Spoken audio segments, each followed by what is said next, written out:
The destruction of Jerusalem at the hands of Nebuchadnezzar II, king of Babylon, in the year 586 BCE, shook the Jewish people to their core. The temple burned. Tens of thousands were killed. And Jerusalem, the kingdom's capital for over 400 years, was razed to the ground. Those who survived the horrors of war were driven out on a long, grueling march to Babylon. Many would not survive the journey. At the end of the journey, on the banks of the river Euphrates, a lament of grief and longing bursts out among the exiles. By the rivers of Babylon, there we sat down. Also, we wept as we remembered Zion. In the midst of this calamity comes a message of hope from Jerusalem. The prophet Jeremiah urges the exiles to rebuild their lives in Babylon. Build houses and dwell in them, and plant gardens and eat the fruit of them. For thus said the Lord, after 70 years in Babylon, I will visit you and fulfill my good word to you by returning you to this place. Indeed, the Jews embrace Babylonian customs and language, engage in farming and commerce, and acquire wealth and status. As the Jews thrive in Babylon, their ties to the land of Israel grow weaker. Here, look at these documents at the Bible Lands Museum. These are receipts and documents that belong to the exiled Jews. They were written in the Babylonian language 2,600 years ago. These documents include Hebrew names like Haggai, Joshua, Achikam, and Netanyahu. But there are also Babylonian names that the exiles adopted from their new neighbors. Is this what these tablets are telling us? That the Jewish people were assimilating and were about to vanish like many other nations? Apparently not. Surprisingly, Jewish identity actually strengthened during the exile. The Jews kept the Sabbath and the laws of the Torah.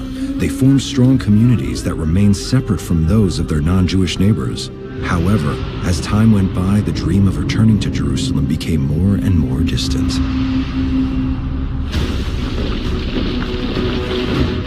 The Babylonian kings treated minorities ruthlessly. Under their rule, the Jews would never have a chance to go back to the land of Israel. But wait, it appears that the harsh regime is about to come to an end. In 539 BCE, the mighty army of Cyrus the Great, king of Persia and Media, conquered Babylon.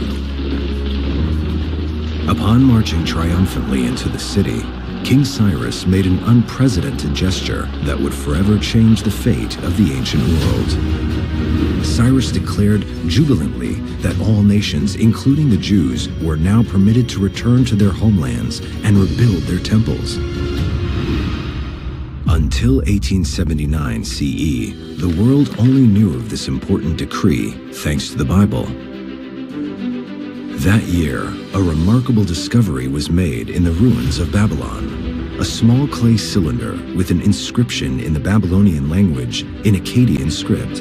When it was deciphered, the scholars were astonished. It was an authentic 2,600-year-old copy of the Edict of Cyrus.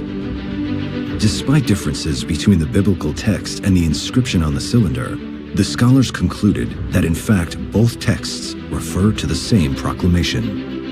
It seems Cyrus issued several versions of the edict, each one adapted to the nation's specific language and beliefs.